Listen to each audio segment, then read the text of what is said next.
Hey friends, welcome back to the channel. So I wanted to share my August TBR with you guys.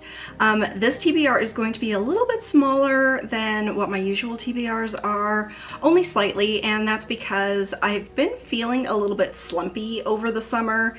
I really hate summer, and I concentrated on doing a lot of summertime reads, and while I did enjoy a lot of the books that I read, I'm just so over it. I'm over summer, I'm over the heat, and I'm not gonna lie, you might have heard of it. We've had a lot of wildfires burning here in Western Canada, and for weeks we have had really dry, hot weather, and it's all being made worse by a lot of smoke in the atmosphere from the wildfires. So I'm just over it. I'm really ready for spooky season, and I think that kind of contributed to my kind of slumpy reading habits a little bit, just because, you know, like I said, it's hot and it's sticky and it's smoky and it's gross. So this TBR, like I said, is going to be a little bit shorter, and there's a lot of story collections. So I've mentioned on the channel before, and this is something that might help you guys if you're in a little bit of a reading slump as well. When I do feel like this, I usually tend to pick up anthologies and short story collections because it just seems to bring me right out of that slump. And you know, you can sit down and just read one story from beginning to end, and you feel really accomplished in doing it, and you know, there's no pressure to kind of read an entire novel. So there's a lot of short story collections in here, but I do have a couple of novels as well. So having said that, jumping right in here, the first one I have is The Last Apprentice, Revenge of the Witch. And this is by Joseph Delaney. So I read probably the first 8 or 9 books in this series several years ago, like back when they first came out, and I really enjoyed them. So this is kind of a middle grade sort of spooky adventure series, I guess you would say. So here we follow Tom Ward, and Tom is the 7th son of a 7th son, and it's only those type of people who can become a local spook.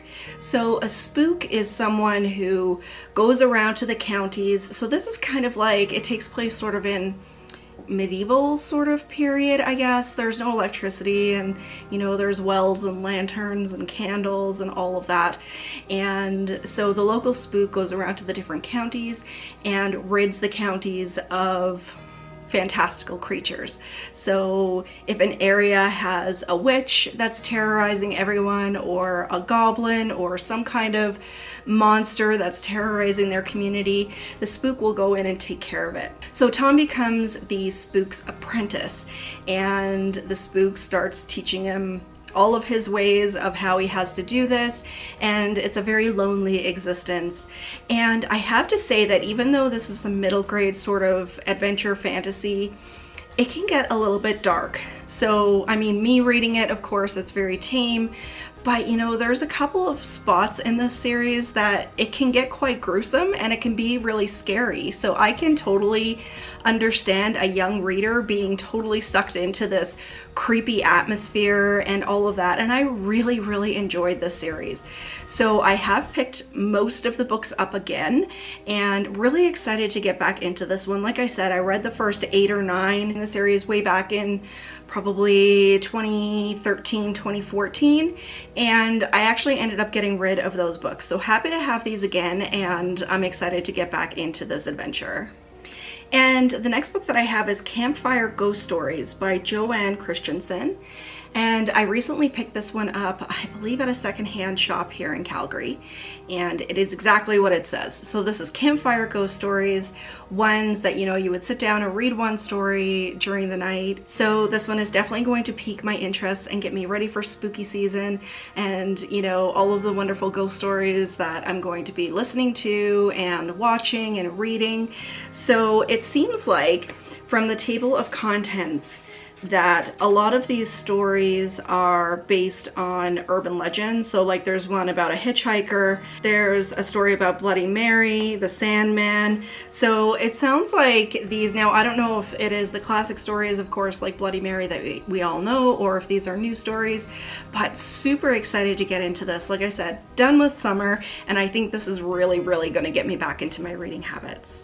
And then another anthology collection, and really excited for this one. So this is Wordsworth Classics, Classic Victorian and Edwardian Ghost Stories, selected by Rex Collings. And so of course anything that's sort of gothic and Victorian and sort of that gas lamp horror, I think this is going to be fantastic. So this is also a short story collection, and it's not very long, but the text in this book is really, really tiny.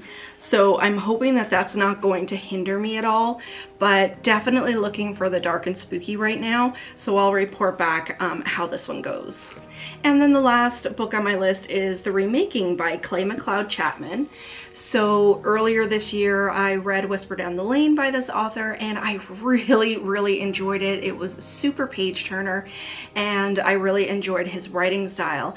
And this book sounds super compelling. I think this one is going to be right up there with being a page turner as well.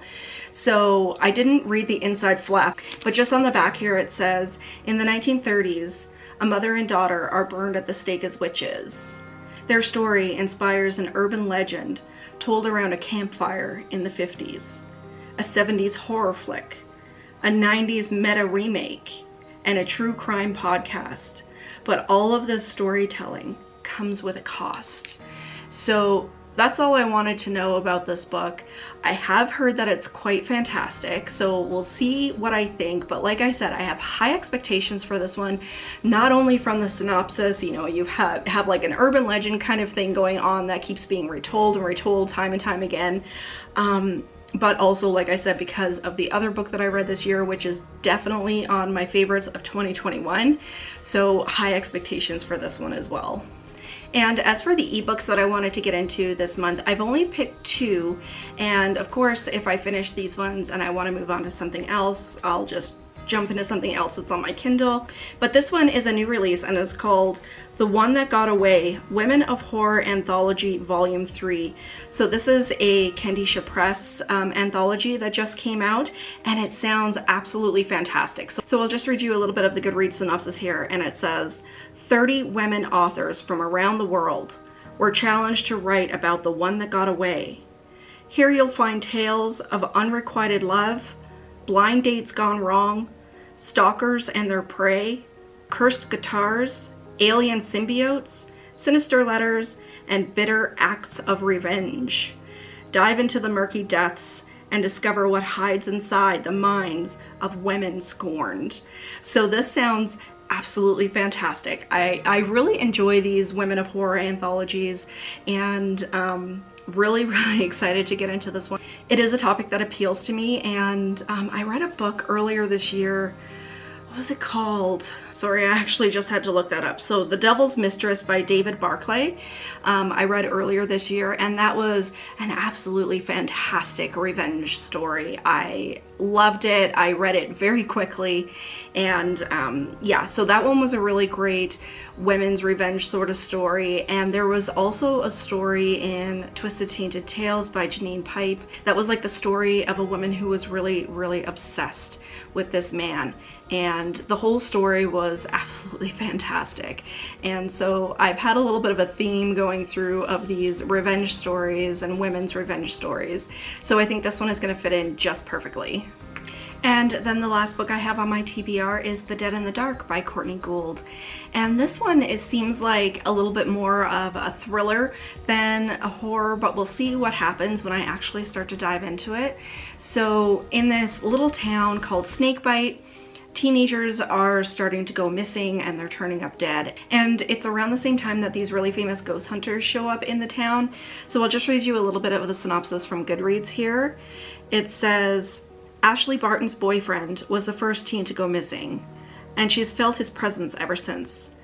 But now that the Ortiz Woodleys are in town, his ghost is following her. And the only person Ashley can trust is the mysterious Logan. When Ashley and Logan team up to figure out who or what is haunting Snakebite, their investigation reveals truths about the town, their families, and themselves that neither one of them are ready for. So that sounds really, really great. The only thing I'm a little bit wary of is it seems that there's a romance element in this, so we'll see how that goes, because right at the end it says, as the danger intensifies, they realize that their growing feelings for each other could be a light in the darkness.